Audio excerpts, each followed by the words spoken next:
পর্যটন দিবস পালন করছে বাংলাদেশ সহ বিশ্বের বিভিন্ন দেশ। উল্লেখ্য যে আমাদের পর্যটনের অন্যতম আকর্ষণীয় স্থান কক্সবাজার সমুদ্র সৈকত, কিন্তু সেই কক্সবাজার সমুদ্র সৈকত ইতিমধ্যেই তার সৌন্দর্যতা হারিয়েছে। কক্সবাজার সমুদ্র সৈকতকে অনিরাপদ অনেকে বলে। বিভিন্ন সময় দেশি বিদেশি পর্যটকরা সেখানে যেতে চায়, কিন্তু এখন পর্যন্ত খুব একটা বেশি পরিমাণ বিদেশি পর্যটকরা সেখানে যায় না। কিন্তু দেশি পর্যটকরা একটু সুযোগ পেলেই শহরের যান্ত্রিক জীবন থেকে কিছুটা ক্লান্তি দূর করার জন্য সেখানে একটু অবকাশ জীবনযাপন করতে যায়। কিন্তু কক্সবাজার দিনে দিনে অনিরাপদ পর্যটন সৈকত হিসেবে পরিগণিত হচ্ছে। আমরা গত কয়েক বছরে যদি দেখি পরিসংখ্যান যে সেখানে অনেকে গিয়ে বিভিন্ন অপহরণের মতো ঘটনার শিকার হয়েছে এবং কক্সবাজারে প্রচুর পরিমাণ মাদক ব্যবসার জমজমাট ব্যবসায় সেইটাও একটা ঝুঁকি রয়েছে পর্যটকদের জন্য।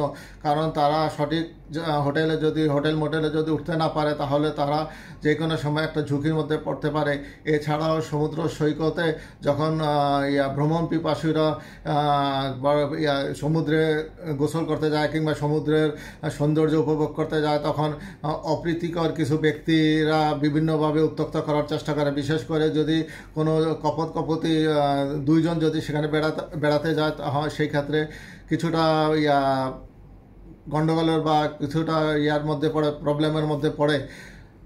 পর্যটক পুলিশ সেখানে রয়েছে, কিন্তু তাদের উপস্থিতি খুব একটা লক্ষ্য করা যায় না। যদি কোনো ঘটনা ঘটে তখন পর্যটক পুলিশকে সাথে সাথে পাওয়া যায় না এবং তাদেরকে কমপ্লেন করলে সেই কমপ্লেনের ফলাফল পেতে একটা দীর্ঘমেয়াদী প্রতিযোগিতার মধ্যে থাকতে হয়।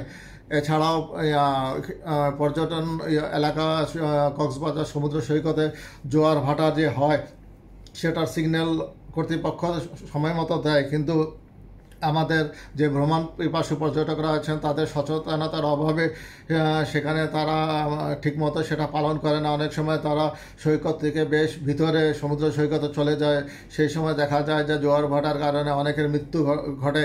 কাজেই আমরা সকলে নিজেরাই সচেতন হব এবং কক্সবাজার সমুদ্র সৈকত সংশ্লিষ্ট যারা আইনশৃঙ্খলা বাহিনী রয়েছে এবং যারা এই সৈকতকে উন্নত মানের পর্যটক সৈকত করতে চায়, তাদের উচিত হবে এটাকে আরও পর্যটক বান্ধব সমুদ্র সৈকত করা, যাতে আমাদের দেশি পর্যটকের পাশাপাশি বিদেশি পর্যটকরা সেখানে যায়। কারণ এটা হচ্ছে বিশ্বের একমাত্র দীর্ঘতম সমুদ্র সৈকত। এই সমুদ্র সৈকত থেকে আমরা প্রচুর পরিমাণে বৈদেশিক মুদ্রা অর্জন করতে পারি, কিন্তু আমরা সেই সুযোগটা হারিয়ে ফেলছি।